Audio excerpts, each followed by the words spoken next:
Okay, hi. Hi. So, I'm American, as you guys could probably hear. And honestly, the culture change here has been kind of crazy, right? Because you guys have a queen, right? I'm assuming most of you are British, right? Because of a queen, right? Get up for the queen. Yes, queen. And she's super cool, right? Everyone watches every move she makes. She rules over all. And we have a figure like that in America, someone who fearlessly leads, and we just follow and watch their every move. Her name is Charlie D'Amelio. How great of America is. She does the TikTok. So, but I've definitely had some interesting experience here, and mostly on the tube, right? Or like the train, as I'm used to calling it. The tube is something I'll never adjust to. But I came across a really interesting guy and his girlfriend, and I was sitting there on the subway tube, and he looks me square in the face after like eyeing me, measuring me up, and he says, "I got 99 problems, but a bitch ain't one," because he was with his girlfriend. And normally I wouldn't care, but I was holding a TV that I had just bought, so I was spooked. I was scared shitless, because I didn't want to deal with it. And by the way, I saw his girlfriend, and no disrespect to her, all women are queens, she was a problem.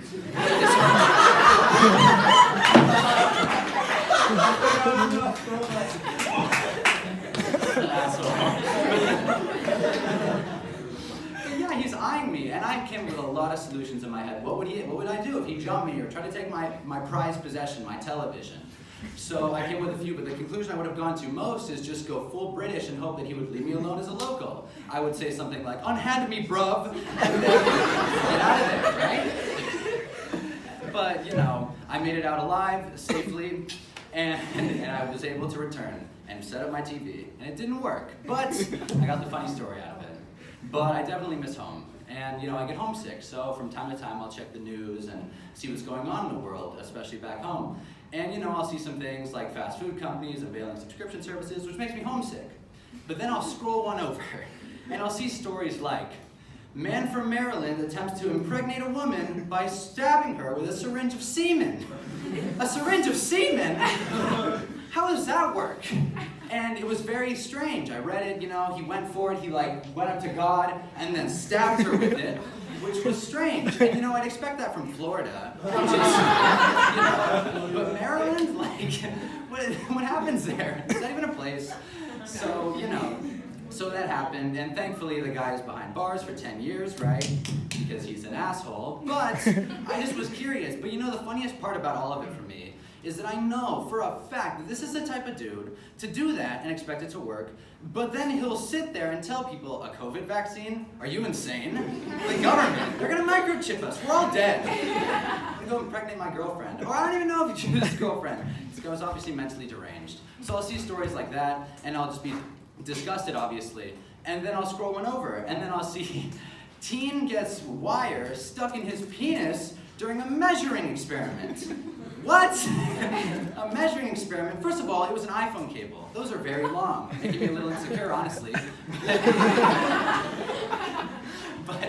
And the worst part is there was an X-ray. There was an X-ray with the picture. And I saw what was going on, and it was the wrong side. It was the one that goes in the box. What the fuck, man?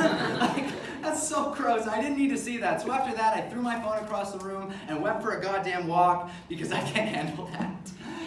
But you know, because guys are the worst. That was the theme of it. Guys are the worst. Exactly. Guys suck. And I would know. So I figured for my last little bit here, I would tell you guys a narrative of one of my finest moments, honestly. So I'll set the scene. I was in 7th grade. I was 13 years old. And at the time, I liked a girl, right? As, you know, most 13-year-olds do. And, you know, I was hoping for oh my God, what would happen? Maybe we'll, holy shit, hold hands. Or maybe we'll even kiss on the cheeks. So I was freaking out. But I got word that she liked me back. So on a vacation, or I guess an overnight camp thing, at this beach thing, we went to, I'm from LA, by the way. And this beach thing, we all went scuba diving, and we were all partnered up. So I went for it. I really went for it. I went to hold her hand. Holy shit, right? Went for it all. The riskiest move underwater. So I went for it. And you know, I wish it went better, because how it went was a lot like this, you know? And then this was her. Huh! Which, you know, was a bummer. And it was even more of a bummer because I had two of my closest friends behind me watching the whole thing. So that was a shame. And honestly, I was honestly appalled. I thought that I was so smooth and so slick, but it didn't work out, unfortunately. But then later on in that night, someone approached me and said, look man, she still likes you, you just gotta figure out a better way to go about it, you know, be a little classier, be a little more like smooth, which I couldn't understand. I couldn't see that being possible. But whatever, I went to bed that night feeling like a champion. So, and I wish that was the end of the story. It's not.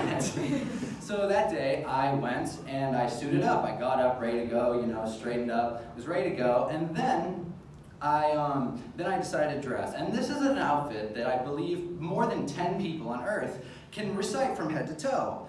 It's something my friends will never let me live down. And thankfully, I have visual representation of it. So let me run it down for you. So I had a black and yellow Batman hat, which is cool. I don't want to disrespect anybody. But I was going through this weird pseudo-nerd phase where I wasn't really into the stuff, but I dressed like it. Very strange, you know, middle school stuff. And black and yellow Batman hat, right? A bright green Green Lantern t-shirt, basketball shorts, Spider-Man socks, and then the cherry on top, the ultimate piece that ties together any outfit, purple Crocs. How could she say no? So, and here we go. And this was the outfit, right? How could she say no, right? To this face, right? Thank you. Right. Thank you. What a guy.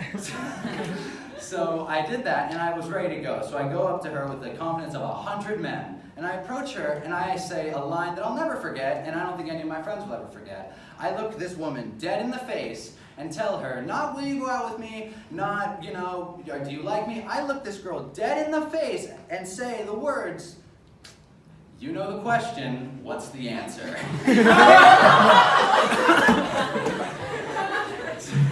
That didn't work.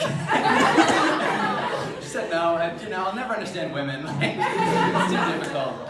But yeah, so that was me at 13. So, you know, I had some serious game. And, you know, I tell you that story because, one, you know, I think the theme of this is men suck, right? And also, I may be stupid.